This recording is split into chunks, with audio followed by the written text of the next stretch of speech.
اس قبیل کی مجالس کا انعقاد ہوتا ہے۔ سب سے پہلے ایصال ثواب مقصود ہوتا ہے، جس کے لیے آپ اور آج میں جمع ہیں۔ مرنے والوں کے لیے مغفرت کی دعائیں اور ان کے لیے اللہ کے حضور التجائیں، یہ ان کا حق ہوتا ہے۔ بلکہ ایک حدیث پاک میں مرنے والوں کے 4 حقوق کا ذکر کیا گیا ہے۔ بالخصوص ماں باپ جب انتقال کر جاتے ہیں تو ان کے حق ختم نہیں ہوتے۔ 4 حق ایسے ہیں جو مرنے کے بعد بھی واجب الادا ہوتے ہیں۔ ان میں سے پہلا حق الصلاۃ علیہما، ان پر جنازہ پڑھنا ہے۔ انتقال کے بعد والدین کا اولاد کے ذمے عائد ہونے والا پہلا حق ان پر جنازہ پڑھنا ہے۔ تجہیز و تکفین، تدفین، یہ اس کے زمرے میں آتی ہے۔ خوش نصیب وہ اولاد ہے کہ جو اپنے ماں باپ کا جنازہ پڑھنے کی صلاحیت رکھتی ہے، اور خوش نصیب وہ والدین ہیں کہ جن کی اولادیں ان کا جنازہ باقاعدہ پڑھ سکتی ہیں۔ ورنہ کتنے لوگوں کو میں جانتا ہوں کہ جنہوں نے اپنے ماں باپ کا جنازہ نہیں پڑھا۔ آپ سوچ رہے ہوں گے کہ وہ ملک میں موجود نہیں ہوں گے، کہیں سفر پہ ہوں گے۔ نہیں، وہ موجود تھے، قبرستان میں گئے ہیں، لیکن کھڑے رہے ہیں، جنازہ نہیں پڑھا۔ کیا اس شخص سے بڑا کوئی بد نصیب ہو سکتا ہے کہ جس نے اپنی حقیقی ماں کا جنازہ نہیں پڑھا، اپنے حقیقی باپ کا جنازہ نہیں پڑھا، اور موجود بھی تھا؟ تو ایسے لوگوں کو آپ بھی جانتے ہیں۔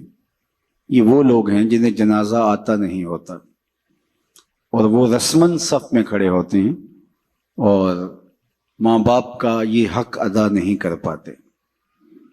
اور اس سے بڑی محرومی اور کیا ہو سکتی ہے کہ انسان اپنے ماں باپ کے جنازے میں کھڑے ہو کر کے ان کا یہ حق بھی ادا نہ کر پائے۔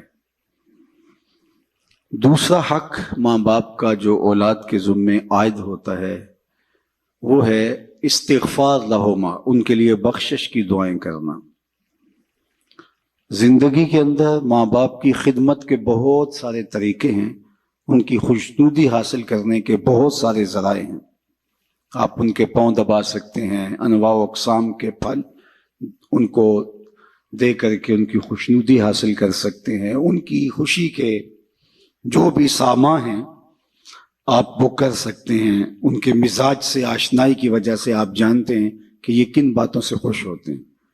لیکن جب انتقال کر جاتے ہیں تو پھر یہ سارے ذرائع ختم ہو جاتے ہیں۔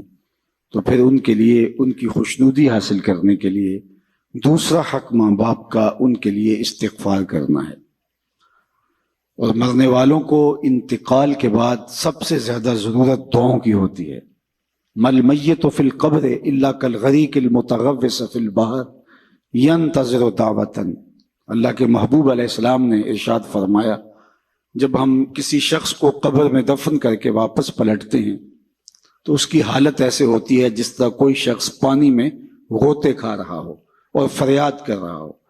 کل غریق المتغوص، 2 لفظ بیان فرمائے، ایک تو غرق ہونے والا، ڈوبنے کی کیفیت، اور دوسرا المتغوص، فریاد کرنے والا۔ اس آڑے اور مشکل وقت میں اپنے پسماندگان کی طرف سے اگر اسے کسی چیز کا انتظار ہوتا ہے، ینتظر دعوتاً، وہ دعا کا انتظار ہوتا ہے، کسی کے میرے لیے ہاتھ اٹھ جائیں اور میرے لیے کوئی دعا کر دے۔ تو اللہ بندوں کے اٹھے ہوئے ہاتھ خالی نہیں موڑتا۔ ان ربکم حیی کریم یستحیی من عبدہ اذا رفع یدیہ الیہ ان یردہما صفرا۔ تمہارا رب حیا کرنے والا کریم ہے، بندے جب اس کے سامنے ہاتھ پھیلا کے دعا مانگتے ہیں، اللہ فرماتا ہے مجھے شرم آتی ہے ان کے اٹھے ہوئے ہاتھ خالی کیسے موڑ دوں۔ بندوں کے اٹھے ہوئے ہاتھوں کی وہ لاج رکھتا ہے اور خالی نہیں موڑتا، چونکہ وہ کریم ہے۔ جتنے لوگ آپ بیٹھے ہیں، اتنے لوگ کسی دنیا دار کے ڈیرے پہ جا کے کوئی ایسی چیز طلب کریں جس کا دینا اس کے لیے مشکل نہ ہو اور دینے سے خاص فرق بھی نہ پڑتا ہو، تو مجھے بتائیں کہ اتنے لوگ اگر اٹھ کے کسی کے ڈیرے پہ چلے جائیں اور اس سے وہ چیز مانگیں جس کا دینا اس کے لیے آسان ہو، تو کیا وہ اتنے لوگوں کو خالی موڑ سکتا ہے؟ خاندانی شخص ہوگا تو وہ کہے گا ڈیرہ داری کی شان کے خلاف ہے کہ اتنے لوگ میری دہلیز پہ چل کے آگے ہیں اور مجھے کوئی خاص فرق بھی نہیں پڑتا ان کے مطالبہ کو پورا کرتے ہوئے، تو وہ ضرور اس مطالبہ کو پورا کرے گا۔ وہ کہے گا یہ ڈیرہ داری کی شان کے خلاف ہے کہ اتنے لوگوں کو خالی لٹا دوں۔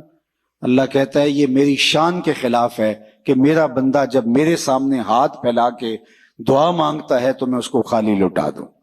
ان ربکم حیی کریم یستحیی من عبدہ اذا رفع یدیہ الیہ ان یردہما صفرا، جب ہاتھ پھیلا کے وہ میرے حضور حاضر ہوتے ہیں اور میرے سے التجا کرتے ہیں تو اللہ فرماتا ہے کہ میں ان کو خالی نہیں موڑتا، چونکہ میں کریم ہوں اور مجھے خالی موڑتے ہوئے حیا آتی ہے، مجھے شرم آتی ہے کہ میں ان کو خالی موڑ دوں، چونکہ اگر میں نے بھی خالی موڑ دیا تو وہ اور تو کوئی در نہیں ہے جہاں جا کے وہ جھولی پھیلائیں گے اور جہاں جا کے وہ اپنے ہاتھ پھیلا کے دستے طلب دراز کر کے مانگیں گے۔